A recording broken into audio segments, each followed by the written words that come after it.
got Chris Oladokun, nice and quick. Fire away. What's going on? Oh, watch yourself. Thanks, Chris. Got to work with Xavier again this week. How's that going? What did you see from him?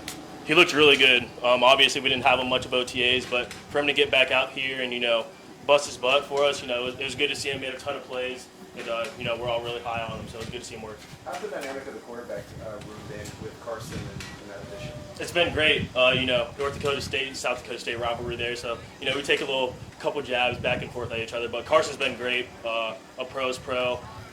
He's done everything right, come in, worked, learned, from Pat and even myself just being here so long now, to sort of let him know how we do things on a day-to-day. So, we're happy to have Carson in. Chris, because of your experience, how much does the tempo and the intensity really change from a day like today, where you're sort of winding down to obviously the start of camp really getting going on? Oh, it's night and day. The rookies. It's a really good time not only for the rookies but for all four of us QBs to come in and sort of get our feet back on the ground, make some throws live with our receivers. But then you guys, as you guys know, once the vets get here, it really ramps up, and not even just on the field, but in the classroom. That's where it really ramps up. So it's going to be important not only for us, but the rookies and everyone to make sure we're staying in the playbooks. Are there areas of your game where you feel like you've really come a long way since camp last year? Yeah, no, 100%. I went in this offseason and worked with Pat and Jeff Christensen a lot. I did a lot just from mechanically with my feet. Even the way I was gripping the ball. They made a lot of changes that way. So I feel a lot more comfortable, in the pocket this year than I did last year. I feel like I can make any throw on the field, with my arm strength and obviously my mobility. So I feel really good. I feel in a really good place heading into this camp. Last year you ready for the backup job, and it was getting closer to why that towards the end of the preseason. Do you feel like you can do that again and maybe push through again? I mean, I shouldn't be here if my answer is no. I'm always going to come out here and compete, no matter who's in the room. Every day I'm trying to beat Pat. Carson, Ian, that's my job.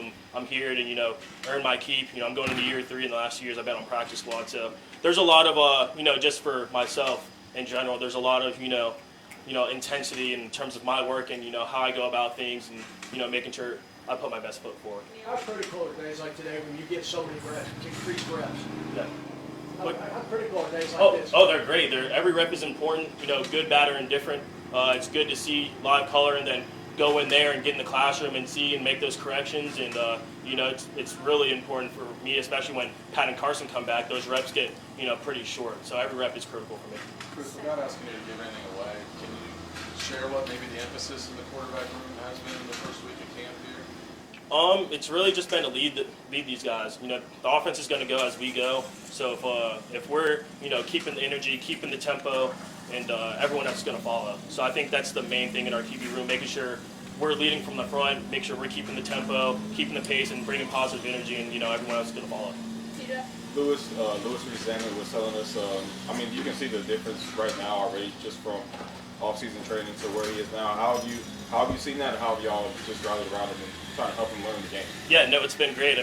You can see the difference. He's running with his pads lower, this camp than he was before. We call him twinkle toes before. He's all up on his toes and stuff, but he's done a really good job, I think, these past 3 days, running with his pads lower, catching the ball, looking it in, and obviously he's going to have a big impact on special teams. So he's been great, and I've learned a bunch of UK slang from him too, so that's been cool.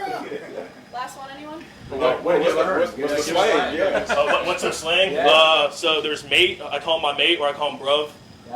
Every now and again. So we're talking about we're in the deodorant section the other day, and we're talking about aluminums in the deodorant, and he said aluminium, and I had never heard that before. So me and Ian just sort of looked at him crazy. So that's a new one. And then there's a term for a pickle over there, but I don't even know it. It's like girthy or something like that. It's not pickle. I'll tell you that. Burger? Maybe something like that. All right, thanks guys. Thanks, Chris. Appreciate it, guys.